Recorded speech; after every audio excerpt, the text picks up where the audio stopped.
Janie? Janie? Janie, wake up. You're going to be late for school. Don't have school today. It's Labor Day. And do you know why you don't have to go to school on Labor Day, Janie? Janie? What? No, who cares? It's Labor Day. Who are you? I'm Mr. What are you doing in my room? I'm Mr. Know-It-All, Janie. Your profound ignorance about today's holiday has beckoned me to your room like a big, stupid beacon. The message was clear. Little Janie Thompson needs to know all about the true story of Labor Day. Now, take my hand. We're about to have a magical adventure. No. Janie, take my hand. Mom, there's a weirdo in my room. She can't hear you, Janie. I made sure of that. Now, embrace the magic and take my hand. They say, that wasn't so bad. Any more foolishness and you would have made the magic angry. Never make the magic angry, Janie. Never.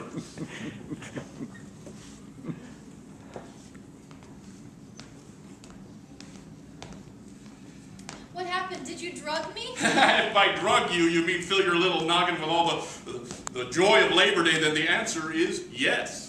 You see, Janie, the story of Labor Day begins just before the turn of the last century. In the 1990s? No, Janie, the last century, the 1890s. The 1990s were in the last century. You're making the magic angry, Janie. What did I say about making the magic angry?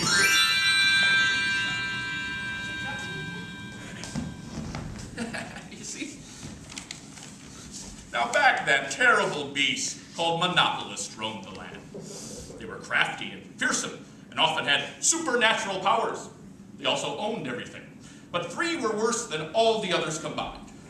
John Rockefeller was the owner of Standard Oil and an aspiring warlock.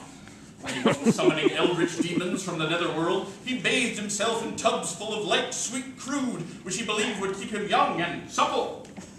Hail, Dark Lord, I summon thee. Andrew Carnegie ran U.S. Steel and was building a giant steam-powered version of himself so that he could terrorize the poor more effectively. Until it was finished, he ran down his own employees with a specially modified Model A Ford.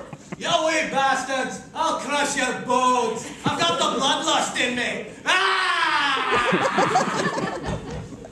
And finally, there was J.P. Morgan, who ruled American banking like a dictator. When the mood struck him, Morgan would snort lines of ground up or as it was called in those days, Dutch pepper.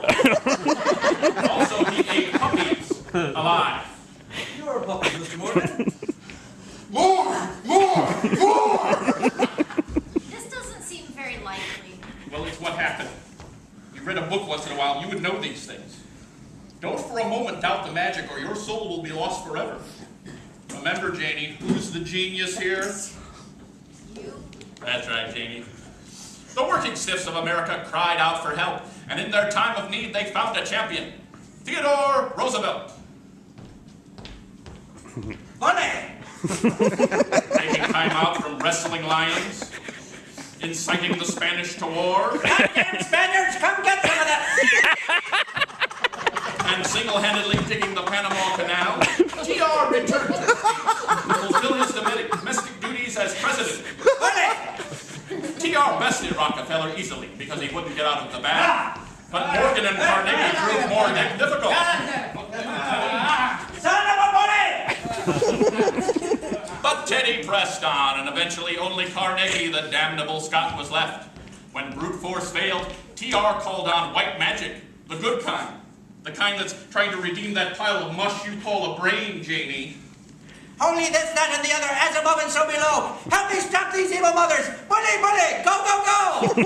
So, using the magical words, Sherman Antitrust Act, T.R. summoned the labor ferry to stop the monopolists once and for all. Cut it up, you snooty rich jalope.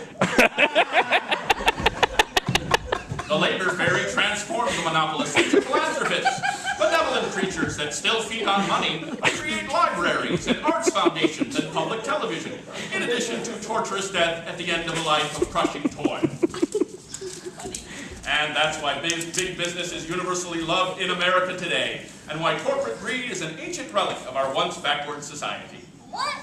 Mr. Know-It-All, I'm 10 years old, and even I know that's crap. What about the international workers' movement? What about the Haymarket riots, and globalization, and rampant corporate corruption? Shush, Janie. Magic. Once the monopolists were defeated, President Roosevelt commissioned a holiday to remind the working classes of all he had done for them, and to give them an entire day to show their gratitude for not being crushed quite so much under the boot of unfettered capitalism. Bully! So, there you have it, Janie. The true meaning of Labor Day. I think I know someone who will appreciate their day off from school a little bit more, hmm? I'd appreciate it more if you got me back home. But Janie, you already are home.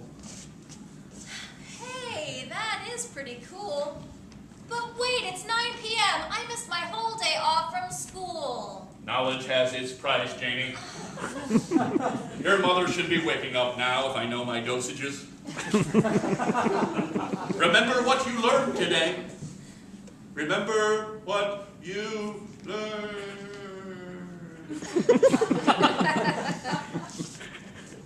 You